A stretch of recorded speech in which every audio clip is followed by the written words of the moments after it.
नमस्कार, good morning, सुप्रभात, जय जोहार। मैं हूं आपके साथ आकांक्षा पांडे और आप देख रहे हैं सात की बड़ी बात मॉर्निंग प्राइम। तो देश और दुनिया में क्या है खास और इसके साथ ही मध्य प्रदेश छत्तीसगढ़ की बड़ी सियासी हलचल का पूरा अपडेट आप तक पहुंचाएंगे। सबसे पहले देख लेते हैं हेडलाइंस।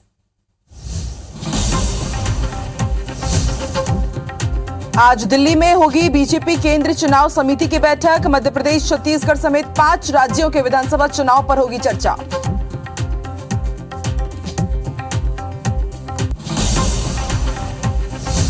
दिल्ली में आज फिर होगी कांग्रेस स्क्रीनिंग कमेटी की बैठक। कल की मीटिंग में बना टिकट का क्राइटेरिया। लगातार 3 चुनाव हारने वाले रेस से बाहर। 5000 कम वोटों से हारने वालों को मिल सकता है टिकट। दिल्ली में आज इंडिया गठबंधन की कैंपेन कमेटी की पहली बैठक। मीटिंग में रैलियों पर होगी चर्चा। आज मध्य प्रदेश के दौरे पर रहेंगे उत्तर प्रदेश के सीएम योगी आदित्यनाथ। उज्जैन में करेंगे बाबा महाकाल के दर्शन। इंदौर में श्रीनाथ मंदिर में ध्वज स्तंभ का करेंगे लोकार्पण। कल पीएम मोदी का मध्य प्रदेश और छत्तीसगढ़ दौरा। 14 सितंबर को बीना और रायगढ़ में देंगे करोड़ों के विकास कार्यों की सौगात। 28 सितंबर को बिलासपुर में परिवर्तन यात्रा के समापन में होंगे शामिल। 21 सितंबर को छत्तीसगढ़ आएंगी प्रियंका गांधी। भिलाई में राज्य महिला सम्मेलन में होंगे शामिल। प्रदेश की महिलाओं को मिल सकती है बड़ी सौगात।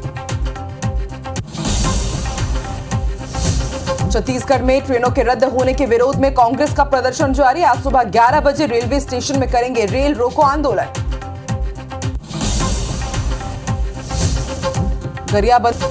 गरियाबंद के टूरिस्ट स्पॉट घटारानी में गैंग रेप। दोस्त के साथ घूमने गई थी पीड़िता। दोनों आरोपी गिरफ्तार। संदिग्ध हालत में मिला। भोपाल से 3 महीने पहले लापता हुआ युवक।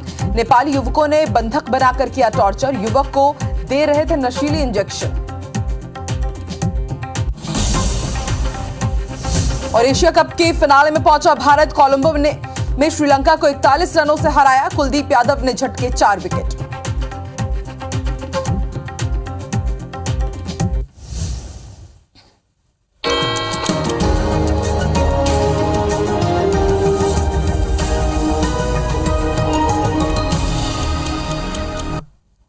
चलो इस बुलेटिन की शुरुआत करते हैं। सबसे पहले रुख करते हैं जम्मू कश्मीर का। बड़ी खबर मिल रही है। जम्मू कश्मीर के राजौरी में मुठभेड़ हुई है। आतंकी और जवानों के बीच मुठभेड़ हुई है। पूरे इलाके को जवानों ने घेर लिया है। तो एक बार फिर से आतंकी घुसपैठ करने की कोशिश कर रहे थे और इसी बीच जब जवानों को इनपुट्स मिले, जवानों की टीम वहां पर पहुंची और आतंकी और जवानों के बीच मुठभेड़ हुई है। पूरे इलाके को जवानों ने घेर लिया है। राजौरी से इस वक्त की बड़ी खबर। तस्वीरें आपकी टीवी स्क्रीन पर आप देखिए किस तरह से यहां पर सर्च ऑपरेशन चलाया जा रहा है और अभी भी मुठभेड़ जारी है। इस वक्त की बड़ी खबर आपको जम्मू कश्मीर के राजौरी से, और ये तस्वीरें भी आप देख रहे हैं। तो बीते दिनों सुरक्षा बलों को बड़ी कामयाबी मिली थी। 3 आतंकियों को ढेर किया गया था और एक बार फिर से आतंकियों ने यहां पर घुसपैठ की कोशिश की है। उसके बाद आप देखिए किस तरह से आतंकी और जवानों के बीच मुठभेड़ हुई है। अभी भी यहां पर सेना के जवान सर्च ऑपरेशन चला रहे हैं। पूरे इलाके को जवानों ने घेर लिया है और माना जा रहा है कि जल्द ही सुरक्षा बलों को बड़ी कामयाबी भी मिल सकती है।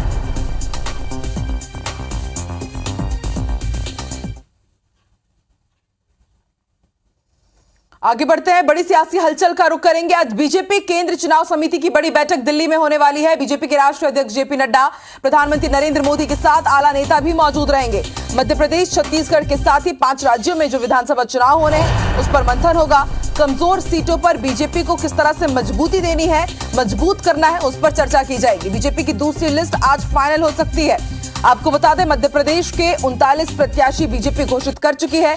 छत्तीसगढ़ में 21 प्रत्याशियों के नामों का ऐलान हो चुका है और कल भी दिल्ली में बड़ी बैठक हुई थी बीजेपी की।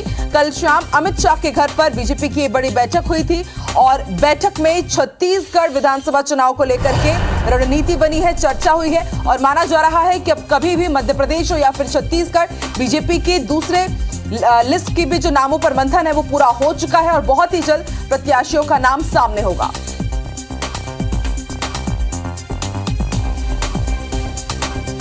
तो आज फिर दिल्ली में बड़ी बैठक बीजेपी चुनाव समिति की, केंद्रीय चुनाव समिति की, जिसमें प्रधानमंत्री नरेंद्र मोदी, बीजेपी के राष्ट्रीय अध्यक्ष जेपी नड्डा शामिल होंगे और जितने भी इस कमेटी के सदस्य हैं वो भी शिरकत करेंगे।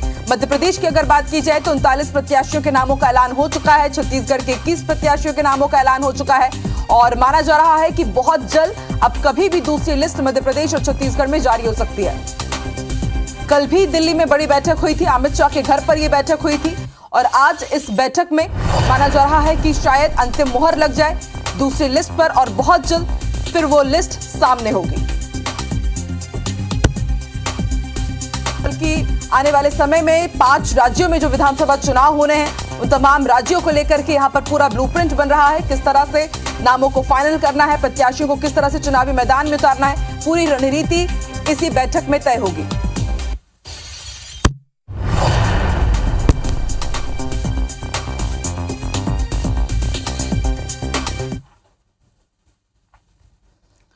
और ज्यादा जानकारी के लिए सीधे रुख कर लेते हैं भोपाल का हमारे सहयोगी ब्रिजेश इस वक्त लाइव जुड़ चुके हैं। ब्रिजेश, आज दिल्ली में बड़ी बैठक है बीजेपी केंद्रीय चुनाव समिति की, कल भी बड़ी बैठक हुई थी, क्या समझा जाए 1 या 2 दिन में दूसरी लिस्ट भी बीजेपी की जारी हो जाएगी और क्या क्राइटेरिया रहेगा? बिल्कुल, देखिए, बीजेपी और कांग्रेस की बात करें तो मध्य प्रदेश और छत्तीसगढ़ दोनों के उम्मीदवारों के लिए लगातार दोनों ही दल चिंतन मंथन कर रहे हैं। रायपुर से लेकर भोपाल तक और भोपाल से लेकर दिल्ली तक ये चिंतन किया जा रहा है। कल हमने देखा कि देर रात तक दिल्ली में कांग्रेस की स्क्रीनिंग कमेटी की बैठक चली थी, जिसमें कि मध्य प्रदेश की 100 सीटों के नाम और छत्तीसगढ़ की 50 से ज़्यादा सीटों के नाम उम्मीदवारों के नामों पर मंथन हुआ है। आज सुबह 9:30 बजे से कांग्रेस की स्क्रीनिंग कमेटी की बैठक दोबारा दिल्ली में लगातार जारी होगी। मध्य प्रदेश, छत्तीसगढ़ और बाकी चुनावी राज्यों के उम्मीदवारों पर लगातार मंथन कांग्रेस कर रही है।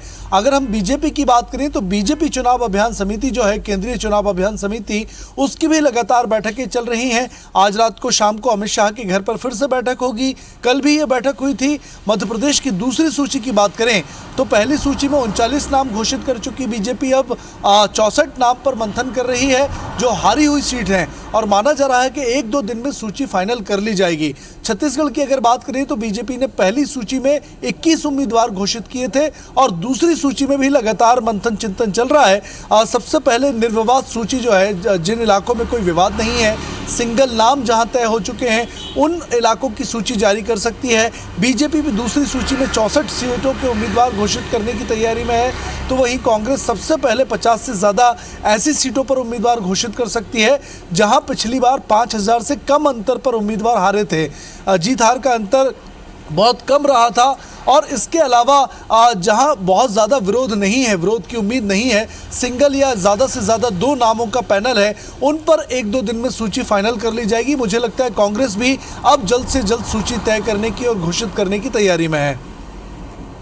ठीक है ब्रिजेश, लेकिन आपसे समझना चाहेंगे कि देखिए कांग्रेस की अभी तक पहली लिस्ट सामने नहीं आई है और कल लोकसभा पर्यवेक्षकों की बैठक हुई, फिर शाम को एक और बड़ी बैठक हुई और आज 9 बजे से 10 बजे के बीच में फिर से वो बैठक जारी रह सकती है। तो ये समझा जाए कि अंतिम मुहर तो लगने ही वाला है। क्राइटेरिया क्या होगा ये तो आपने बता दिया है, लेकिन डैमेज कंट्रोल कैसे किया जाएगा? 3 बार से जो विधायक हारे हुए हैं लेकिन उन्होंने मेहनत काफी की है पार्टी के लिए, तो वो डैमेज कंट्रोल कैसे करेंगे पहली लिस्ट के साथ कांग्रेस? बिल्कुल, देखिए, बीजेपी की अगर हम बात करें तो सबसे पहले बीजेपी ने जब पहली सूची जारी की थी लगभग 3 हफ्ते बीत चुके हैं और उसके बाद काफ़ी डैमेज बीजेपी के ही नेताओं ने किया था। चाहे हम ममता मीणा की बात करें या दूसरे नेताओं की बात करें, 3 पूर्व विधायक इस सूची जारी करने के बाद बीजेपी के जो हैं वे नाराज होकर कांग्रेस में शामिल हो चुके हैं। इससे न सिर्फ बीजेपी ने सबक लिया है बल्कि कांग्रेस ने भी सबक लिया है और कांग्रेस भी अब इस बात पर चिंतन कर रही है कि किस किस जगह पर क्या नाराजगी हो सकती है और उसके लिए डैमेज कंट्रोल का प्लान क्या रहे। इसके लिए भी लगातार बैकअप प्लान बनाया जा रहा है। इसीलिए मैंने कहा कि पहली सूची में वे नाम जारी करेगी कांग्रेस प्रयोग के तौर पर जहां कोई बहुत ज़्यादा विवाद नहीं है, जहां सिंगल नाम लगभग तय हो चुके हैं या 2 नाम तय हुए हैं, तो ऐसे नाम हैं जिसका विरोध नहीं होगा अगर उस सूची को जारी किया जाता है, फाइनलाइज किया जाता है। मुझे लगता है कि आज पहली सूची कांग्रेस जो है वो फाइनलाइज कर लेगी, उस पर मोहर लगा देगी। 50 से ज़्यादा निर्विवाद नाम तय कर लिए जाएंगे और 1-2 दिन में ये सूची जारी की जा सकती है। क्राइटेरिया सिर्फ जीत का रहेगा। 5000 से कम अंतर वाले जो जो हारे हुए उम्मीदवार थे उन पर जो है वो कांग्रेस पहली सूची जारी करने की तैयारी में है, जबकि बीजेपी हारी हुई सीटों पर, जिसे महत्वाकांक्षी सीट कहा गया है, ऐसी 39 सीटों पर नाम घोषित कर चुकी है। बाकी बची 64 जो सीटें हैं उन पर भी बीजेपी जो है आज कल में लिस्ट फाइनल कर लेगी। बिल्कुल ब्रजेश, समझा जा सकता है कि बीजेपी हो या फिर कांग्रेस, बीजेपी की दूसरी लिस्ट कभी भी आ सकती है और कांग्रेस की पहली लिस्ट कभी भी आ सकती है, और उससे ही जो उम्मीदवार है, प्रत्याशी, उनके राजनीतिक भविष्य का भी फैसला हो जाएगा। यानी सभी लोग इंतजार बस कर रहे हैं। ब्रजेश, आप नजर बना के रखिएगा, ताजा अपडेट जो भी होगा आपसे लेते रहेंगे। फिलहाल शुक्रिया अपनी जानकारी के लिए। चलिए आगे बढ़ते हैं, रुक करते हैं भोपाल का। कांग्रेस ने जन आक्रोश यात्रा की तैयारी तेज कर दी है। 14 सितंबर को कांग्रेस ने बड़ी बैठक बुलाई है। इसमें तमाम जिलाध्यक्ष और जिला प्रभारी शामिल होंगे। प्रभारी रणदीप सिंह सुरजेवाला ये बैठक लेंगे और दिन भर 7 अलग अलग चरणों में ये बैठक होगी। यात्रा के रोड मैप के साथ ही तैयारियों की भी समीक्षा होगी। तो एक तरफ बीजेपी जन आशीर्वाद यात्रा निकाल रही है, तो वहीं अब कांग्रेस भी यात्रा के सहारे सत्ता की राह तलाश रही है। जन आक्रोश यात्रा की तैयारियां तेज हो गई है। चुनाव प्रभारी रणदीप सिंह सुरजेवाला ये बैठक लेंगे। आपको बता दें, बीजेपी सरकार और उनकी योजनाओं के खिलाफ तरह तरह के आरोप कांग्रेस ने लगाए हैं और यही जो आरोप है अब जन आक्रोश यात्रा के तहत जनता के सामने रखे जाएंगे।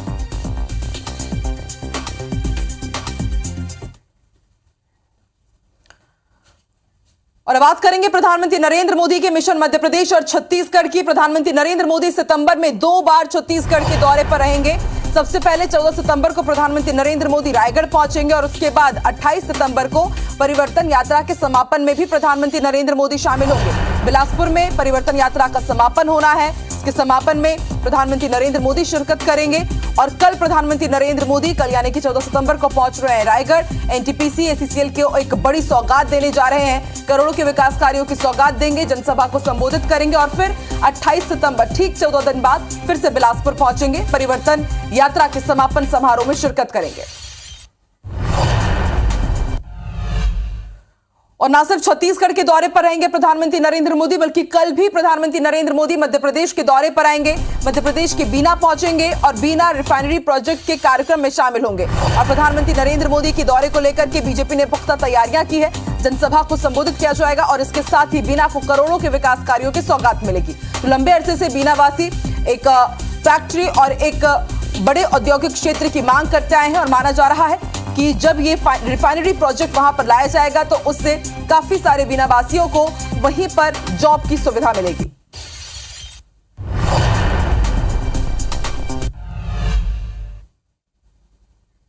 दिल्ली और पंजाब सीएम भी छत्तीसगढ़ के दौरे पर रहेंगे। 16 सितंबर को अरविंद केजरीवाल और भगवंत मान छत्तीसगढ़ के दौरे पर रहेंगे।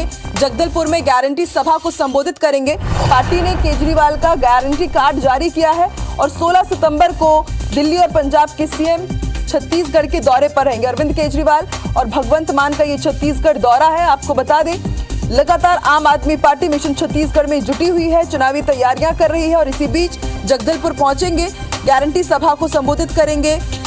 दिल्ली के सीएम अरविंद केजरीवाल और उनके साथ पंजाब सीएम भगवंत मान भी मौजूद रहेंगे।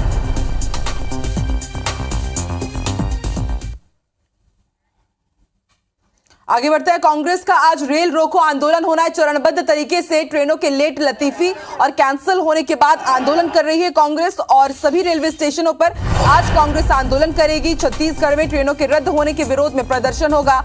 रायपुर स्टेशन में सुबह 11 बजे कांग्रेस कार्यकर्ता जुटेंगे और उसके बाद आंदोलन की शुरुआत होगी। इससे पहले पोस्टर और पैम्पलेट बांट करके जनता को बताया गया कि किस तरह से लगातार ट्रेनों को रद्द किया जा रहा है छत्तीसगढ़ में। और अब इसके बाद आज रेल रोको आंदोलन करने वाले हैं कांग्रेस कार्यकर्ता।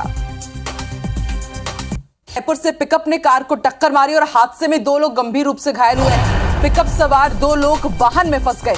बताया जा रहा है बुलडोजर की मदद से दोनों को बाहर निकाला गया। तेलीबांधा थाना क्षेत्र लाबंडी में यह हादसा हुआ है। तस्वीरें आपकी टीवी स्क्रीन पर आप देखिए किस तरह से पिकअप ने कार को टक्कर मारी। बताया जा रहा है कि मुर्गियों से भरा हुआ ये पिकअप वाहन था। हादसे में 2 लोग गंभीर रूप से घायल हुए हैं और 2 लोग वाहन में फंसे और कड़ी मशक्कत के बाद इन्हें वाहन से बाहर निकाला गया।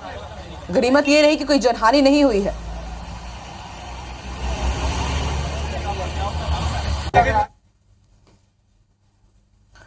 और कांकेर में भी रफ्तार का कहर देखने को मिला है। अज्ञात वाहन ने 2 युवकों को कुचल दिया। हादसे में दोनों युवकों की मौके पर ही दर्दनाक मौत हो गई। कोतवाली थाने के दुधावा मार्ग पर यह दर्दनाक हादसा हुआ है। तो कोरबा से इस वक्त की बड़ी खबर, अज्ञात वाहन ने 2 युवकों को कुचल दिया है और दोनों ही युवकों की मौके पर ही मौत हो गई। इससे आप अंदाजा लगा सकते हैं कि हादसा कितना बड़ा और भयावह रहा होगा। पुलिस अभी अज्ञात आरोपी के खिलाफ जांच में जुटी हुई है, उसकी पड़ताल की जा रही है, तलाश जारी है।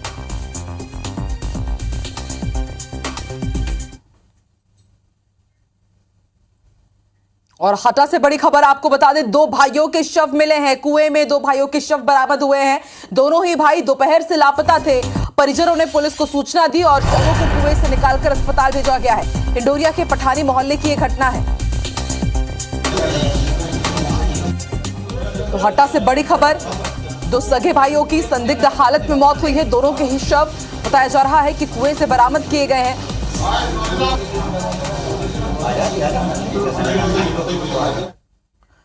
और अब भोपाल का रुख करेंगे। यहां संदिग्ध हालत में 3 महीने से लापता युवक मिला है। नेपाली युवकों ने 3 महीने से इसे बंधक बनाया हुआ था। खंडवा के जंगल में एक कमरे में इसे किडनैप करके रखा गया था। युवक ने किसी तरह भागकर अपनी जान बचाई है। ट्रक वाले की मदद से खंडवा ढाबे पर युवक पहुंचा और आरोपी युवक को लगातार नशे के इंजेक्शन दे रहे थे। पीड़ित युवक को अस्पताल में भर्ती कराया गया और पुलिस मामले की जांच कर रही है। तो ये सनसनीखेज वारदात भोपाल से सामने आई है। 3 महीने से जो युवक लापता था वो आखिरकार खुद को बचा करके बाहर आया है। लेकिन बड़ी बात यह है कि बताया जा रहा है कि जिन नेपाली युवकों ने इसका किडनैप किया था वो 3 महीने से इसे नशे के इंजेक्शन दे रहे थे।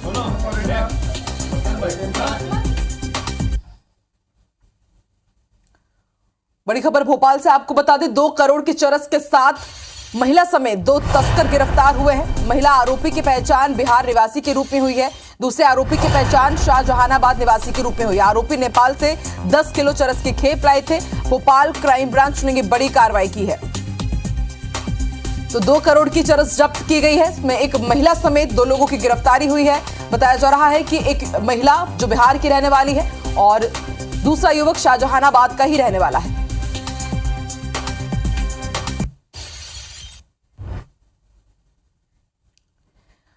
मध्य प्रदेश में सरेआम मारपीट की घटनाएं तेजी से बढ़ रही है। हम आपको 2 शहरों की 2 तस्वीरें दिखाते हैं जहां अपराधी बेखौफ होकर गुंडागर्दी करते हुए कैमरे में कैद हुए हैं। पहली तस्वीर आप भोपाल की देख रहे हैं जहां पर गैंगस्टर के बेटे ने बुजुर्ग पर हमला कर दिया। कारोबारी के पिता पर यह हमला हुआ है। गाड़ी की हल्की सी टक्कर के बाद ये विवाद शुरू हुआ। उसके बाद आप देखिए किस तरह से गैंगस्टर मुख्तार मलिक का बेटा बुजुर्ग से मारपीट करता है। आरोपी यासर मलिक समेत 2 आरोपी हिरासत में है। तलैया थाना इलाके का ये पूरा मामला है। दूसरी तस्वीर आप सतना की देख रहे हैं। चित्रकूट में श्रद्धालुओं के साथ मारपीट हुई है। दुकानदारों ने लाठी डंडे से मारपीट की है। जबरन प्रसाद देने और वाहन खड़ा करने को लेकर ये पूरा विवाद हुआ। गौरीहार मंदिर के पास ये मारपीट की गई है श्रद्धालुओं से। चित्रकूट से बड़ी खबर।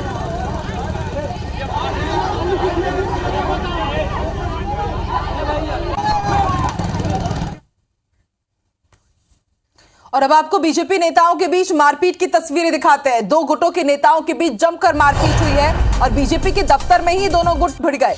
पश्चिम बंगाल के बांकुड़ा की घटना है। कई कार्यकर्ताओं को चोट लगी है। तो देखिए किस तरह से जंग का मैदान बन गया है। बीजेपी के दफ्तर में ही बीजेपी कार्यकर्ता के 2 गुट आपस में किस तरह से भिड़े। तस्वीरें आपकी टीवी स्क्रीन पर। पश्चिम बंगाल के बांकुड़ा से ये तस्वीरें हम आपको दिखा रहे हैं।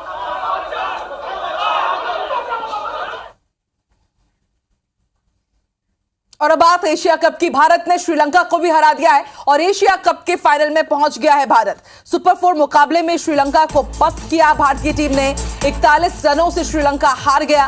कुलदीप यादव ने 4 विकेट झटके हैं और जसप्रीत बुमराह ने भी शानदार परफॉर्मेंस किया है। तो हालांकि भारतीय टीम ज्यादा रन नहीं बना पाई थी और ऐसे में लग रहा था कि शायद श्रीलंका ये बाजी जीत लेगी। लेकिन उसके बाद जो भारतीय पेसर्स रहे, बॉलर्स रहे, उन्होंने शानदार अपना यहाँ पर खेल दिखाया और उसके बाद श्रीलंका टीम को भी यहाँ पर पटकनी दी। यानी कि बैक टू बैक 2 जीत। पहले पाकिस्तान को हराया और उसके बाद श्रीलंका को। और भारत की फाइनल टिकट पक्की हो गई है इस जीत के साथ।